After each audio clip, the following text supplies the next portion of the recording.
play hide and clap?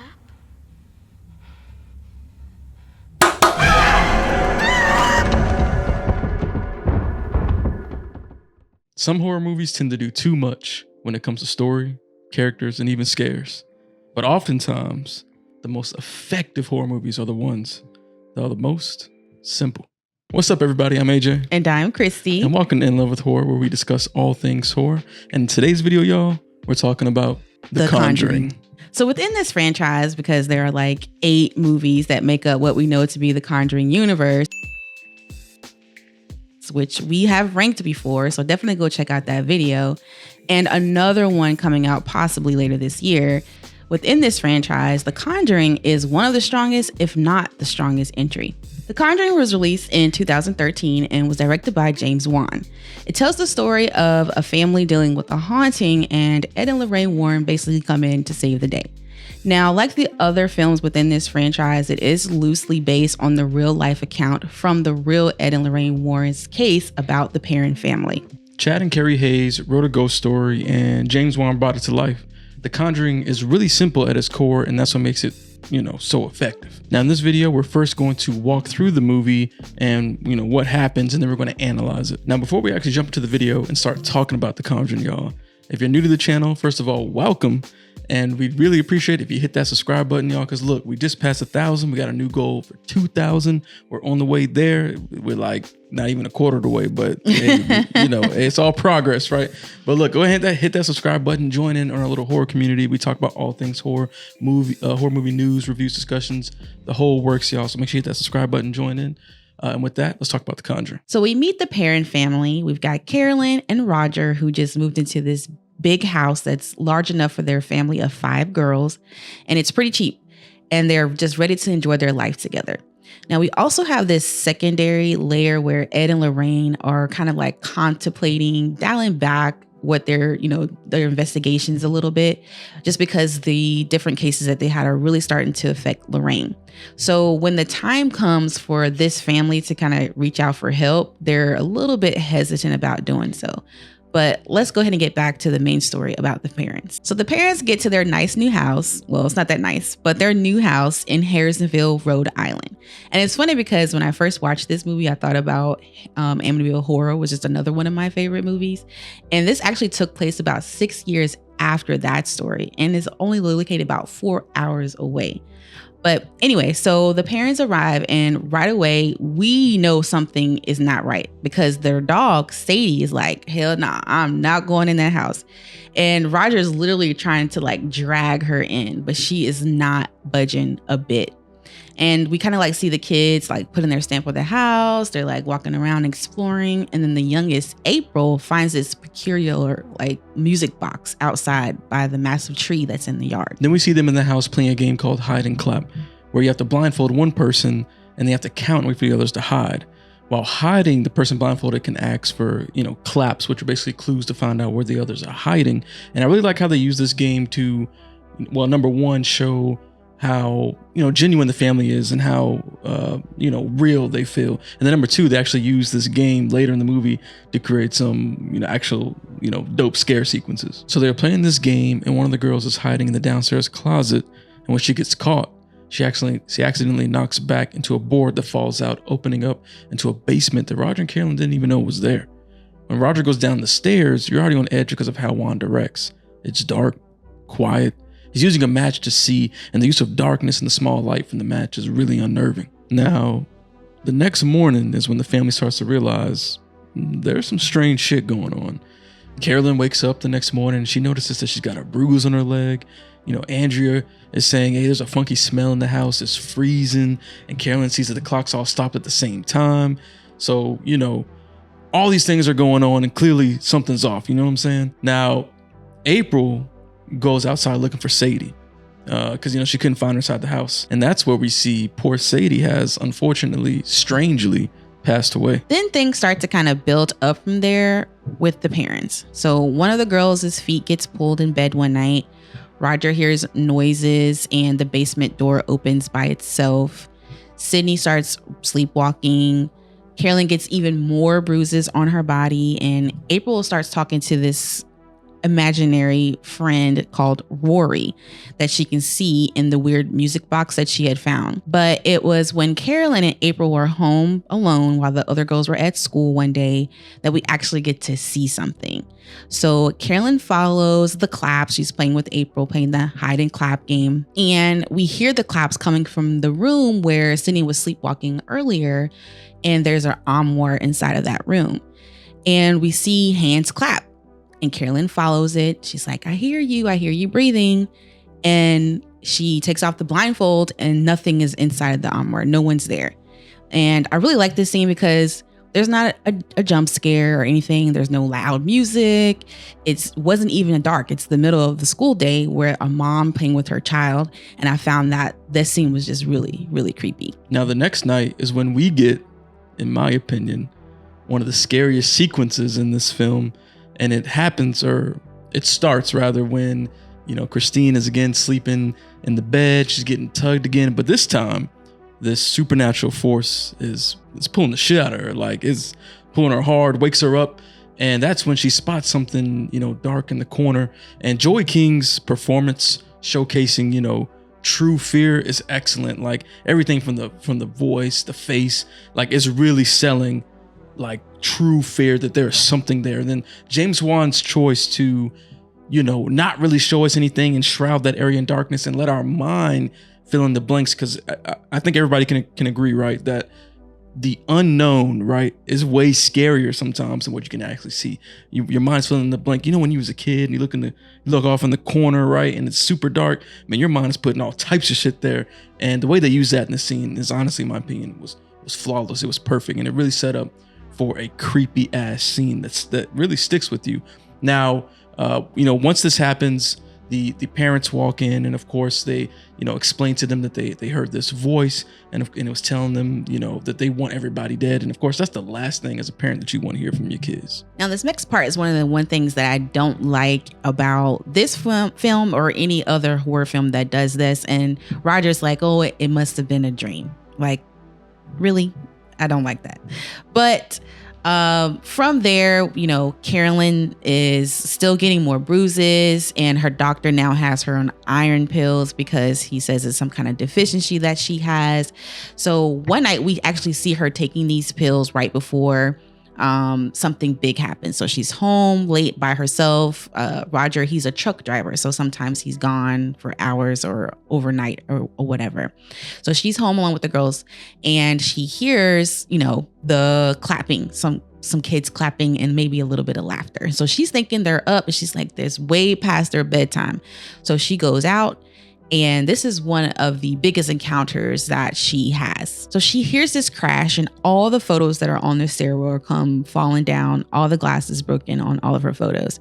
And she automatically thinks there's someone in the house. So she goes searching down the stairs, around corners, and then she hears the basement door open, and there's child laughter and clapping. So she goes just into the basement, just on the landing, and she yells down. But just as she turns to leave, she gets knocked back and the door is closed. And this scene is really, really terrifying. She's down there looking around, and her face is just one of sheer confusion, fear, anxiety, all the things I think that I would feel if that were me as well. So the bulb explodes. She goes running up the stairs. She lights a match. And she hears Rory ask, do you want to play? And then you see the hands clap. And that scene just is really, really terrifying. Now, while Carolyn is still stuck in the basement, we cut to Cindy, who is sleepwalking again. And she's in Andrea's room, and she's hitting her head against the armoire.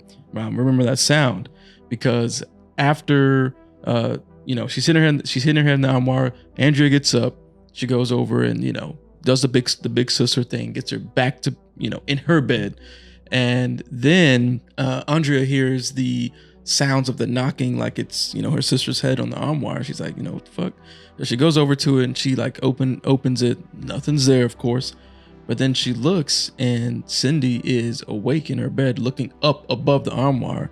And then that's when Andrea looks up, and we get our first reveal of Bathsheba. That's like the big Like it does a big crescendo sounds, it's a mega jump scare. And then to kind of like capitalize on it, Bathsheba jumps down from the armor on top of Andrea. And then all of a sudden we cut to Roger, coming into the house, and he's like, everyone's screaming. He's like, what the fuck is going on? Like, could you imagine walking into your house, your whole family is screaming? Like, that's got to be a crazy ass feeling. And Roger was, definitely expressing that. Like, I'm so lost and confused on what the fuck's happening here. So from there, that leads us to what happens next. And Carolyn shows up at a lecture that Ed and Lorraine Warren are doing. And after the lecture is over, Carolyn walks up to them in the parking lot, and she literally is just like begging them to come. And the thing that stood out to me the most about this interaction is how Carolyn kind of leans into the fact that Lorraine is a mom and saying, wouldn't you do all you can for your family? So the Warrens end up agreeing to go to the parents' house. And when they get there, Ed starts off, asking Roger and Carolyn questions. And Lorraine kind of just walks through the house, absorbing the atmosphere, the climate, observing. And she ends up going down to the basement where she hears some really disturbing things. And then we get kind of a dope part where, Ed asks Lorraine, how bad is it? And she's basically like, Ed, this shit right here, it's all bad. So Ed sits down and interviews Carolyn and Roger at the kitchen table, kind of just getting more insight into when things started and how they kind of developed over time. At the same time, Lorraine is in April's room, kind of talking to her about Rory. And she shows Lorraine the music box and how she's able to see Rory through the little mirror inside the music box. It's kind of like made like a circus tent and has like this spinning mirror on the inside. And so once you spin it and the music starts playing, after a while, you can kind of see a reflection of Rory in the background. And this is another case of no use of a jump scare. It's just very eerie, very creepy movements and imagery. So then Lorraine goes outside into the yard, and she ends up near that big massive tree where April found the music box in the beginning of the movie. And we see like the feet of a hanging body on a tree limb in this particular scene. And again, I just really like the fact that, James Wan doesn't need to use like loud music or banging or anything like that to scare you. It's just the images themselves that make it scary. And we don't hear any music. You just really hear like the creaking of a rope, as if someone was hanging. Now, Ed and Lorraine Warren sit down with the parent family and let them know that their house needs an exorcism. Of course, Carolyn is like, oh, hell no, like, fuck this house. Like, we could just leave. Like, the family is more important. But Ed tells them, nah, unfortunately, you can't do that. It doesn't work that way. And Lorraine lets them know that there's something that's attached to this family. And now this is a cool part where we get kind of a flashback sequence where they originally came, walking through the house. So all the parts that Lorraine walked through where she was, just absorbing and observing the house, we now see what she saw. We're seeing her mind's eye view, right? And we're actually seeing this entity, and this entity is everywhere, like right behind this family, latched on like a leech. So like Ed said, doesn't matter where you go, that entity is going to be right there behind them. Now, Ed lets the parents know that with the way the church works, we got to get proof. We got to get evidence. So, Ed tells them, look, we got to do an investigation on the house so we can actually get this proof, so the church will be convinced enough to allow an exorcist to come to the home and perform an exorcism. I do want to point out that there was an interaction between Ed and Roger right after this. As they were leaving the house, Ed, was telling him about the investigation and whatnot. But he says to Roger, have the kids been baptized? And they're like, no, because we're not really churchgoers. And Ed's like, well, you might want to rethink that, because us being here is probably going to like antagonize the spirit or the entity and cause things to get worse. And I think this is kind of like a nudge or nod to the actual story of the parents, because in the real life case, Ed and Lorraine were actually asked to leave by the parent family because things actually did get worse in the house when they came. And so unlike this fictional story, they didn't actually help this family in real life. So I think that this scene was kind of like a nod to that. Ed and Lorraine go back home and start to, do this investigation. And when Ed plays back the recording that he had, Nothing was on the recording except his own voice. And then Lorraine starts to share all the information she's gathered about this home. And basically, to make a long story short, a witch was living there and performing like rituals, sacrificing her kids to the devil, a lot of crazy shit, right? And when this witch took herself out, she actually cursed the land and anyone who would live on it in the future. When Ed and Lorraine return, they have a team with them now. So they have this guy named Brad, who is like an officer. He's a police officer, and he's actually a non-believer. He doesn't really believe in any of this stuff. And then they have Drew, who I think he's kind of like worked with them before on cases as well. So we kind of get this montage of them setting up all their equipment and their cameras. And, this is the 70s. So they use things like bells on the doors and the UV lights and stuff like that, which I thought was kind of funny. And there's this funny part also within this scene where Brad's like coming out of the bathroom and the little bells ring on the door. So they're like all at attention thinking that there's a ghost action going on, but it's really just him coming out of the bathroom. And it's really funny. When the basement door opens by itself, they go down to explore in the basement, but nothing really happens until they get back up the stairs and the door slams. Now you could tell Brad is a little shaken up by this, but he plays it off. And Drew actually ends up asking him, so like, you still don't believe? And, Brad brushes off like, look, it's probably just a draft, yada, yada, yada. You know how people do when they try to rationalize what's going on, in the face of fear. And pretty much the rest of the night is uneventful, even past the time when, the entity typically shows up at night at 3 a.m. So we cut to the next day. And Carolyn lets everyone know she wants to lay down for a nap. And everyone's like, okay, yeah, no problem. Ed and Lorraine, they're pitching in around the house, helping out. And we get probably one of the, craziest, very creative scare sequences that comes up on this next part. So we start with Lorraine outside and she's doing the laundry. She's taking the sheets off the clothesline that's outside. And one of the sheets gets loose. And the wind blows it against a figure. So the sheet's wrapped around the shape of a figure. And then that sheet flows up into Carolyn's bedroom. And when the sheet pans away, we see Bathsheba standing in the window of Carolyn's bedroom. Super creative sequence right there, by the way. So the camera pans in Carolyn's room and we get the moment of possession. So we see Bathsheba over Carolyn in the bed. And Bathsheba goes full Sam Raimi on her ass and vomits into her mouth. That shit was nasty, super nasty. And Lorraine ends up finding her in the bathroom, and Lorraine trying to figure out what's going on, like, is she okay? But Carolyn kind of like brushes her off and she's like, yeah, I'm fine, and kind of like just walks away. So later on, good old Brad has his own experience. So he's out walking around the house, and he ends up hearing some noises out in the back. So he goes out into the backyard, but he doesn't see anything. He comes back into the house, and then he kind of like continues walking through, and he ends up seeing a woman, and she comes at him and she's screaming at him, she made me do it. But the way she comes at him really reminded me of that scene from The Sixth Sense where that woman was in the kitchen and making all the noise in the kitchen, and Cole comes in and he thinks it's his mom for a moment, and then she turns around and she's holding out her wrists and she's like, look what you made me do. It's very much like that scene. That scene scared me then, and this scene scared me as well. So that's where things kind of start to pick up and go off. So their little lights that they had set up start flashing, and we see Sydney. I keep saying Sydney. It's Cindy. And then we see Cindy walking through the house, and Ed realizes, like, hey, let's stop, let her go, because there's someone with her. So they kind of like let her walk up the stairs, and she ends up going into Andrea's room where the door, closes shut and no one can get in. And Drew, he's kind of like in charge of all the equipment and stuff like that. So he takes off towards the audio and puts on headphones, and he can hear that there's another voice in the room. And so Brad joins him, and it's Rory telling her, hey, let's, this is where I hide. So he's showing Cindy where he hides. So once they get inside of the room, they do eventually find Sydney.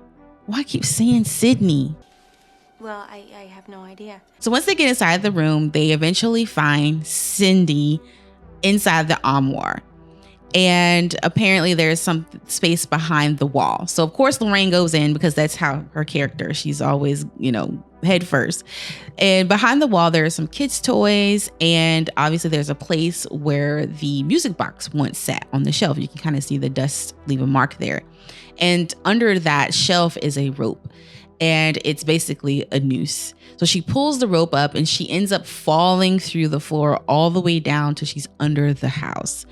And while she's down there, she see who we come to know is Rory's mom. She's also saying, she made me do it, which is what we're continually hear the other spirits say as well. So she ends up getting out and she runs to Ed and she kind of reveals what we already know, which is that the spirit Bathsheba is possessing these moms and making them take out their own kids. And as she's explaining this, Nancy gets snatched up and dragged around the room by her hair. Now, at this point, Ed is like, all right, we got enough evidence to provide proof to the church that we can perform an exorcism. So they pack up and they leave.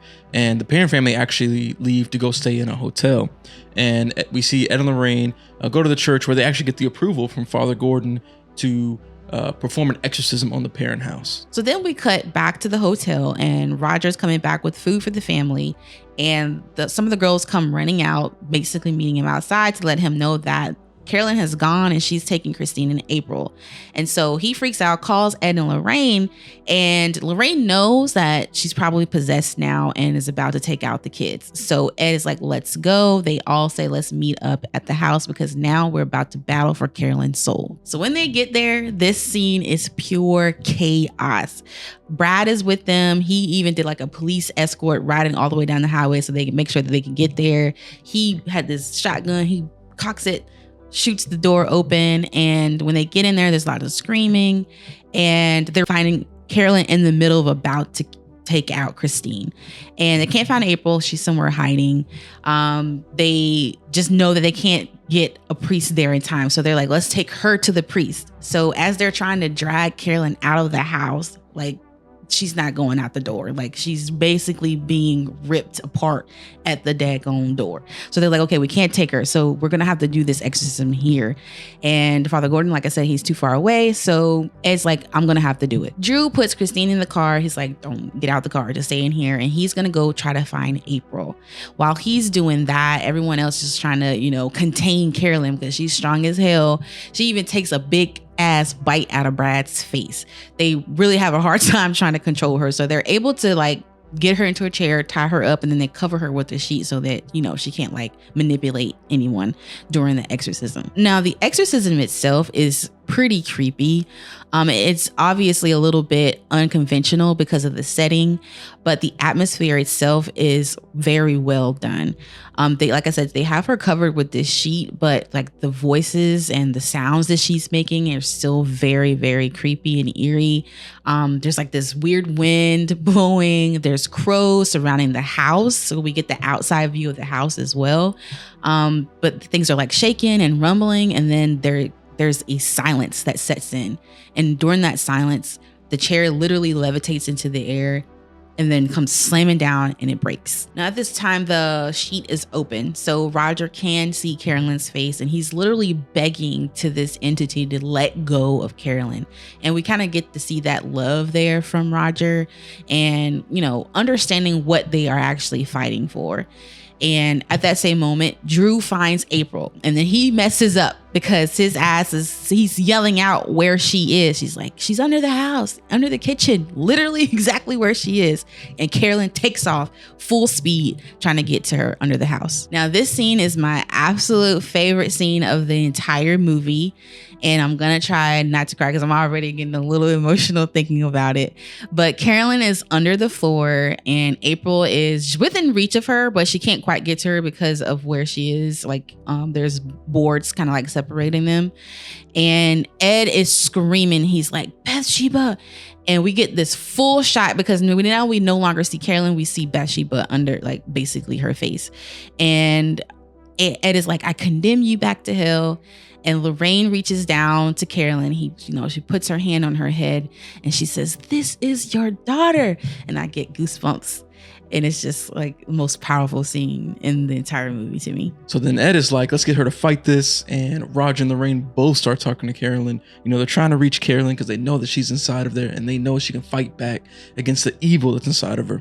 And, you know, Lorraine's, you know, telling her, you know, think about how much you love your family. Remember that day at the beach, you know, referencing the photo from earlier in the film, saying that was one of her favorite memories. And you can, you know, visibly see that they're starting to reach, you know, Carolyn and, you know, inside. And to piggyback off of what Kristie said, you know, I don't really know how anyone cannot like really, you know, enjoy the heartwarming feeling of the scene where you have everyone coming together, you know, showcasing all of that love and how, you know, love is the key to fighting back against this level of evil. So then Carolyn starts to vomit, kind of, you know, ridding herself of the evil of Bathsheba, and basically her soul is saved and hey, we can all go home.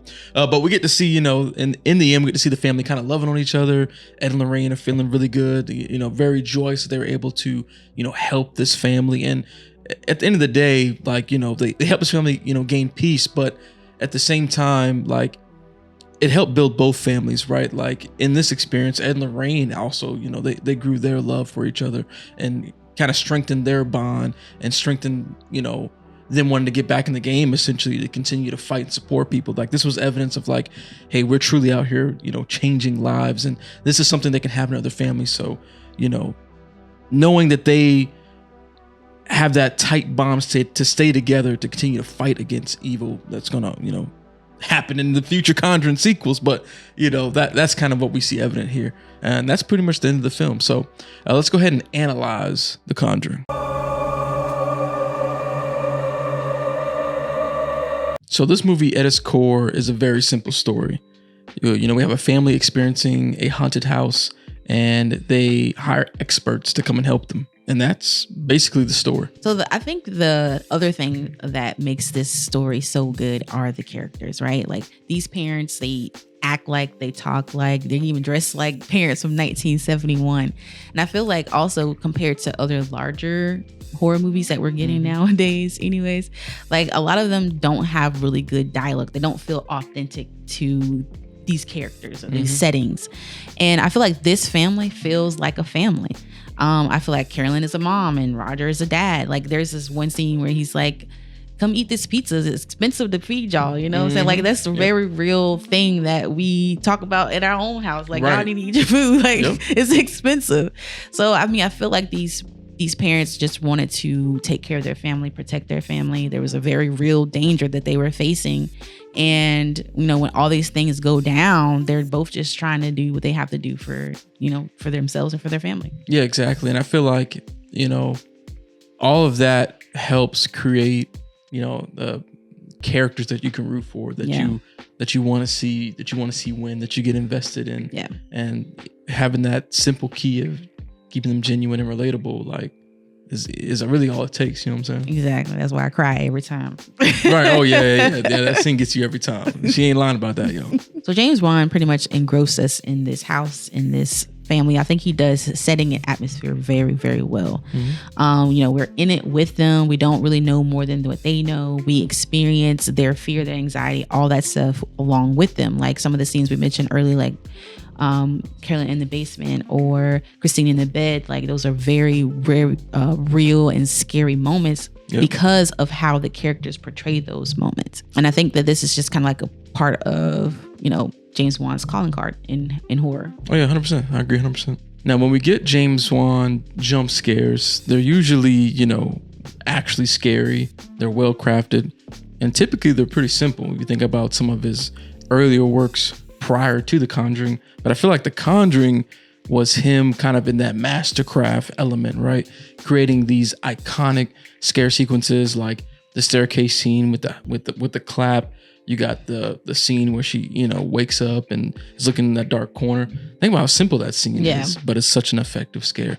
Of course, Bathsheba on top of the armoire and stuff like that. But James Wan showcasing that mastercraft and having scares at their core be simple, but understanding that it's the characters and the environment which are the core of the story, and using those to create those effective, simple scares. All in all, The Conjuring is a good example of a horror film not needing to reinvent the wheel, and that a simple story, characters, and scares can be masterfully terrifying. So that's it for this video, y'all. If you made it to this point in the video, thank y'all so much for tuning into the entire thing. We really appreciate it. If you enjoyed it, go ahead and hit that like button. Make sure you share this video as well. Drop some comments down below, y'all, all about The Conjuring. I know we talked a lot about this thing, but you know, we want to hear from y'all kind of what's your input on The Conjuring. What are your favorite scenes from it? What do you think makes it work, even maybe beyond what we said in this video? Maybe there's some other elements to it that you really make it great. Maybe there's some things that you think to kind of take it back a notch. Let's discuss all those things down in the comments, y'all. And again, make sure y'all subscribe to join in the discussion of all things horror. We'll see you on the next one. Peace.